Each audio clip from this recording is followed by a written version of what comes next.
біз бүгін Meetup Inventor программасымен жұмыс жасайтын боламыз.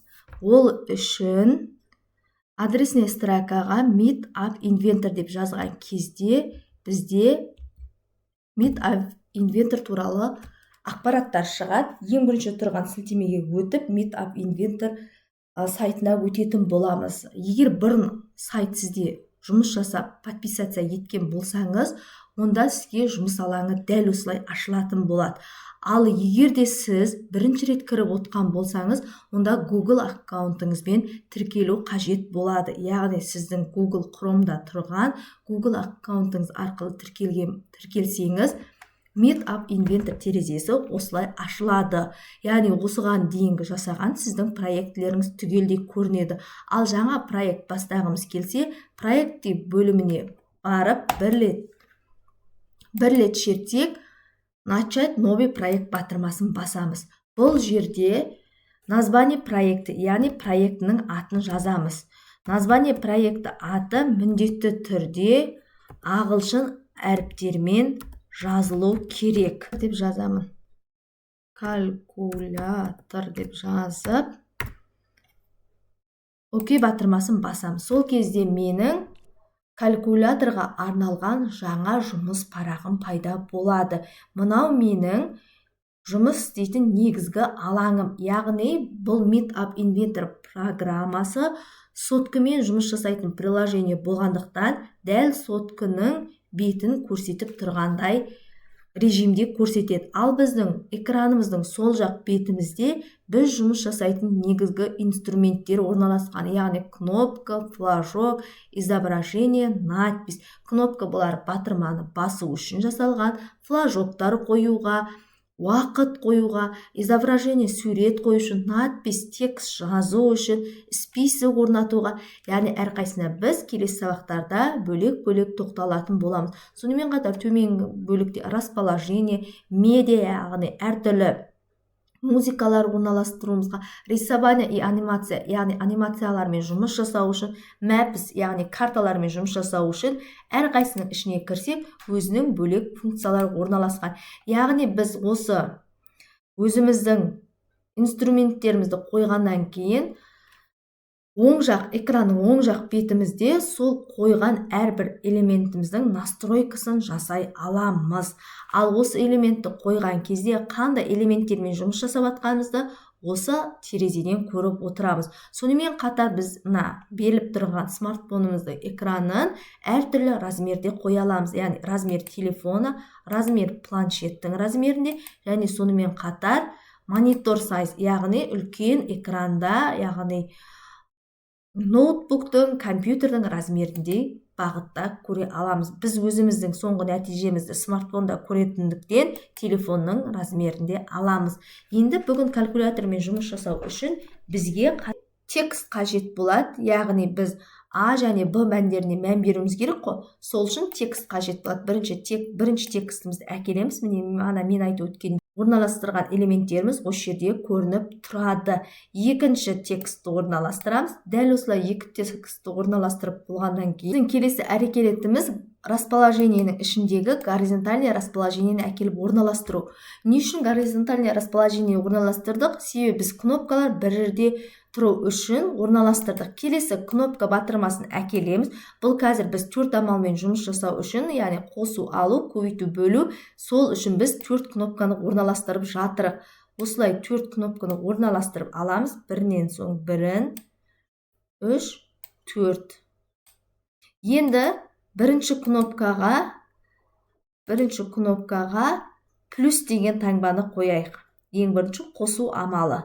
Ол үшін яғни настройка бөлімінен текстті кетіріп, орнына плюс қоямыз. Келесі екінші батырманы басып, ол бізде азайту амалын орындайтын болады. Үшінші бізде бұл көбейту амалы. Сол үшін көбейту таңбасын қоямыз.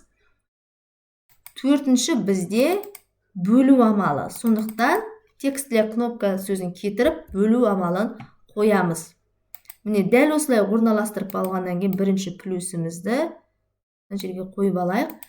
Міне қойып орналастырып болдық. Енді бізге керек надпись бірге, яғни бірінші надпись алып алайық. Оны настройкасын өзгертейік. Надпись 1 деген сөзді полностью кетіріп тастаймыз.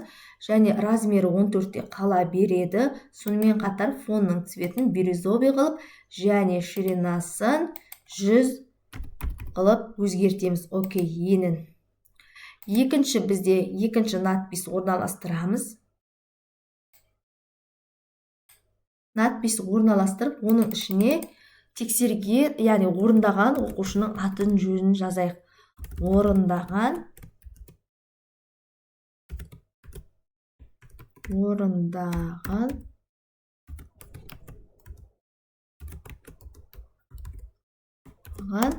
мысалы Айдын Гүлназ. Осылай жазып болғаннан кейін жазылды. Енді біз негізгі бөлім, яғни дизайн бөлімін құрастырып алдық. Ары қарай біз блоктар бөліміне өтеміз. Біз жаңа кнопкалармен жұмыс жасағандықтан кнопканы бір рет басып, когда кнопка щелчок делать деген батырмасына басамыз. Яғни бірінші кнопканы басқан кезде щелчок жасалу керек деген сөз. Ары қарай жасалатын әрекет бізде надписке барамыз. Ол жерден присвоить надпись 1 дегенді алып, және светфонаны біз текстқа өзгертеміз.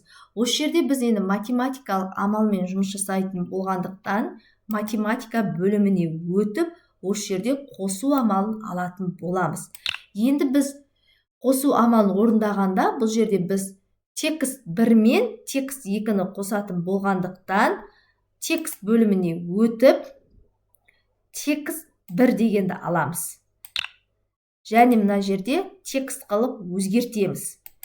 Келесі дәл осының копиясын ала қойып, создать копию, өзгертеміз. Нешеге? Текст 2-ге, яғни текст 1 мен текст 2-ні қосайын деп отырық. Дәл осы жасаған әрекетіміздің көшірмесін алып, создать копию, жай ғана кнопка 2-ні басамыз, яғни екінші кнопканы басқан кезде надпись 2-ні басамыз, және мына жерді кетіріп тастаймыз. Себебі біз ендігі амал азайту амал. Тағы да математикаға өтіп, азайту амалына өтетін боламыз. Текст 1-ді көшірмесін ала саламыз. Екінші текст 2-нің көшірмесін аламыз. Осылай әкеліп орналастырамыз. Енді үшінші кнопкамен жұмыс жасау үшін создать копию дәл жаңағыдай аламыз да кнопка 3-ге өзгертеміз. Надпись 2 сол күйінде надпись 1 болып қала береді, мына жердің бәрі. Келесі бізде математика амалды кетіріп тастаймыз, себебі біз көбейтумен жұмыс жасаймыз. Тағы да математика бөліміне өтіп, көбейту амалын алып келемін. Және текстің көшірмесін алам, создать копию, әкеліп орналастырам. Екінші создать копию, дәл осылай орналастырам. Енді бізде қалды 4-ші кнопка. Копиясын жасап аламын, өзгертемін 4-ші кнопкаға, надпись сол күйінде қалады. Математикалық амалды кетіремін де, оның орнына бөлу амалын әкелетін боламын. Бөлу амалын әкеліп болғаннан кейін копиясын жасап алам. Дәл манағыдай келесінің копиясын жасап алам. Енді жасалған, яғни мен блоктар бөлімінде настройкасын жасадым, жасалу керек. Екінші дизайн бөлімде дизайн құрастырдым. Енді мен нәтижесін көру үшін подключиться батырмасын басып, помощник айға кіремін. Пайда болған QR кодпен жұмыс жасау үшін өзіміздің смартфонымызда Meetup Inventor приложениесіне кіріп, Scan QR код батырмасын басамыз. Осылай басқаннан кейін бізге кодты сканерлейміз. Біздің компьютерімізде сканерлеп атқан загрузка жүреді, ал нәтижесін біз өзіміздің смартфонымыздан көреміз. Енді осы смартфонға А, Б деп мана надпись алдық қой, сол жерге кез келген санды жазамыз. 8-ді және келесіге 5 деген мән берсек, яғни қосындысы 13-ке тең, азайтындысы 3-ке тең, көбейтіндісі 40-қа тең, ал 8-де 5-ке бөлгенде 1,16 шығып тұрғаны көрініп тұр.